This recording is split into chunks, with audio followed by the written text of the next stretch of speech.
Hello everyone, welcome to SMS Bangla 30। College admission 2025 centralise college admission সংক্রান্ত আজকের এই ভিডিওতে আমরা প্রেফারেন্স লিস্ট সম্পর্কে আলোচনা করব। আর এই প্রেফারেন্স লিস্ট কিভাবে তোমরা সাজাবে বা যাতে তোমরা তোমাদের পছন্দের কলেজ আর পছন্দের সাবজেক্ট খুব সহজে পেয়ে যেতে পারো, তাই ভিডিওটা সকল ছাত্রছাত্রীর কাছে খুবই গুরুত্বপূর্ণ হতে চলেছে। কেননা কলেজে ভর্তির সবচেয়ে গুরুত্বপূর্ণ কিছু যদি হয়ে থাকে সেটা হলো প্রেফারেন্স লিস্ট তৈরি করা বা সাজানো। কারণ এই প্রেফারেন্স লিস্টের উপরেই ভিত্তি করে তোমরা তোমাদের পছন্দের কলেজ আর সাবজেক্ট পেতে পারো। তাই এই প্রেফারেন্স লিস্ট সাজানোর আগে সকলের বেশ কিছু বিষয় জেনে রাখা দরকার। তোমরা সকলেই জানো যে সেন্ট্রালাইজ অ্যাডমিশন পোর্টালে ভর্তির প্রক্রিয়া শুরু হয়ে গেছে। সেখানে সর্বোচ্চ 25টা চয়েস প্রেফারেন্স লিস্টে রাখতে পারবে। তুমি চাইলে তোমার পছন্দের 25টি কলেজকে এই প্রেফারেন্স লিস্টে অ্যাড করতে পারবে। এবার ধরে নেওয়া যাক সঞ্জয় বলে একটি ছাত্র, তার প্রেফারেন্স লিস্টে 25টি জায়গার থাকার সত্ত্বেও সে 5টি তার পছন্দের কলেজ রেখেছে। আবার কেউ 10টা, কেউ 12টা, কেউ 20টা কলেজ তার প্রেফারেন্স লিস্টে রেখেছে। এখন এটা জানা দরকার যে কটা কলেজে সে অ্যালোটেড হবে বা মেরিট লিস্টে তার নাম আসবে। হয়তো এই বিষয়টা সকলের কাছে অজানা। তোমাদের বেশিরভাগ ছাত্রছাত্রীর প্রশ্ন ছিল যে আমাদের প্রেফারেন্স লিস্ট তো 25টা পর্যন্ত রাখা যাবে, কিন্তু আমরা যদি 5টা, 7টা, 8টা, 10টা, 12টা কলেজ রাখি, যখন ফার্স্ট মেরিট লিস্ট প্রকাশিত হবে তখন কটা কলেজে আমাদের নাম আসবে? এটা বলে রাখি, তোমাদের প্রথম মেরিট লিস্টে একটি কলেজেই নাম আসবে। সে তুমি তোমার যতগুলি প্রেফারেন্স লিস্টে কলেজ রাখো না কেন, তোমরা তোমাদের প্রেফারেন্স লিস্টের ভিতর থেকে প্রথম মেরিট লিস্টে একটি কলেজে তোমার এইচএসের নাম্বার অনুযায়ী তুমি তোমার সিট পাবে। তাই সকলে তোমরা তোমাদের শুধুমাত্র পছন্দের কলেজ রাখার চেষ্টা করবে প্রেফারেন্স লিস্টে।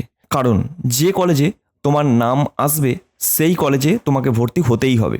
তাই প্রেফারেন্স লিস্ট এমন কোনো কলেজ রাখবে না যেটা নিয়ে তুমি ভর্তি হবে না, বা ভর্তি হলে পরবর্তীতে সমস্যা হতে পারে তোমার জন্য। কারণ প্রথম মেরিট লিস্ট তোমার নাম এলে তোমাকে অবশ্যই ভর্তি হতে হবে। এবার ধরো তুমি তোমার প্রেফারেন্স লিস্টে সাজানো 5টা কলেজে এবার তুমি তোমার প্রথম মেরিট লিস্টে 4 নম্বর কলেজটিতে চান্স পেলে। সেক্ষেত্রে তুমি অ্যাডমিশন নেওয়ার ক্ষেত্রে অটো আপগ্রেডেশন অন করে অ্যাডমিশন কমপ্লিট করিয়ে নিতে হবে, যাতে তুমি তোমার প্রেফারেন্সে থাকা 1 নম্বর কলেজটিতে চান্স পাও। এরপর মেরিট লিস্ট বা আপগ্রেডেশন লিস্টে তোমার চান্স থাকবে যে তোমার ফার্স্ট প্রেফারেন্সের কলেজে আসার সুযোগ। এরপর তুমি আপগ্রেড রাউন্ডে যদি পেয়ে যাও তোমার প্রেফারেন্সের 1 নম্বর কলেজটি, তখন আগের কলেজের অ্যাডমিশন ক্যান্সেল করে নতুন কলেজে অ্যাডমিশন নিতে হবে। এইগুলো হলো সেন্ট্রালাইজ কলেজ অ্যাডমিশন প্রেফারেন্সে সাজানো নিয়ম। এইগুলোই আমার মনে হয় এই বিষয়টি ভালোভাবে জেনে বুঝে ফর্ম ফিল আপ করাটা প্রয়োজন, না হলে অনেক সমস্যা হতে পারে। আর তাড়াহুড়ো করে বা ভুলবশত কারণে তুমি তোমার প্রেফারেন্স লিস্ট উল্টোপাল্টা সাজাবে না, বা এমন কলেজ এই প্রেফারেন্স লিস্টে রাখবে না তুমি সেখানে অ্যাডমিশন নিতে চাও না। তাই শুধুমাত্র তুমি যে কলেজগুলিতে অ্যাডমিশন নিতে চাও সেই কলেজগুলোই তোমার প্রেফারেন্স লিস্টে রাখবে। আশা করি এই প্রেফারেন্স লিস্ট নিয়ে তোমাদের সকলের কাছেই অল ক্লিয়ার। এবার তোমাদের মনে হতে পারে মেরিট লিস্ট প্রকাশিত হওয়ার পর একটা কলেজের নাম আসবে বা আমি সেই কলেজে সিলেক্টেড হয়ে যাব, সেই কলেজটিতে যখন আমি ভর্তি নেব না, তাহলে আমার কি উপায় রয়েছে?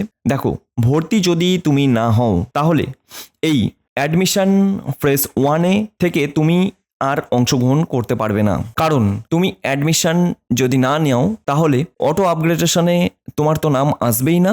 এরপর তোমাকে অ্যাডমিশন ফেজ 1 থেকে বাতিল করা হবে। তোমার জন্যে আবার সুযোগ থাকবে অ্যাডমিশন ফেজ 2তে আবার নতুন করে তুমি তোমার প্রেফারেন্স লিস্ট সাজিয়ে তুমি আবার কলেজ অ্যাডমিশনে অংশগ্রহণ করতে পারবে। আবার এটাও জেনে রাখা দরকার যে তুমি অ্যাডমিশন ফেজ 1 তোমার নাম মেরিট লিস্টে আসা সত্ত্বেও তুমি অ্যাডমিশন না নিয়ে বসে রইলে ফেজ 2 এর জন্যে সেখানেও যে তুমি চান্স পাবে সেটা কিন্তু কেউ বলতে পারে না। কারণ অ্যাডমিশন ফেজ 1 তুমি যদি চান্স পাও অবশ্যই অ্যাডমিশন নিয়ে নিতে হবে।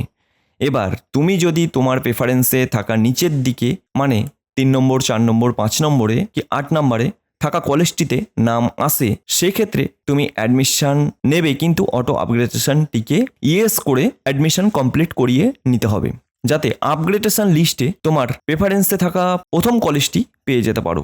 আবার এটাও হয় না যে তুমি আপগ্রেড রাউন্ডে তোমার ফার্স্ট কলেজটি পেয়ে যাবে, এমন কোনো নিশ্চয়তা নেই। এটা সম্ভাবনা রয়েছে, কিন্তু তুমি যে পাবেই সেটা একদমই সঠিক না। তাই তোমরা তোমাদের প্রেফারেন্স লিস্টটিকে সাজাবে, তোমাদের পছন্দের কলেজ থাকবে। তুমি যদি না চাও ওই কলেজে চান্স পেয়েও আমি অ্যাডমিশন নেব না, সেই রকম কলেজকে তোমরা প্রেফারেন্স লিস্ট থেকে সরিয়ে ফেলবে বা রিমুভ করে দেবে।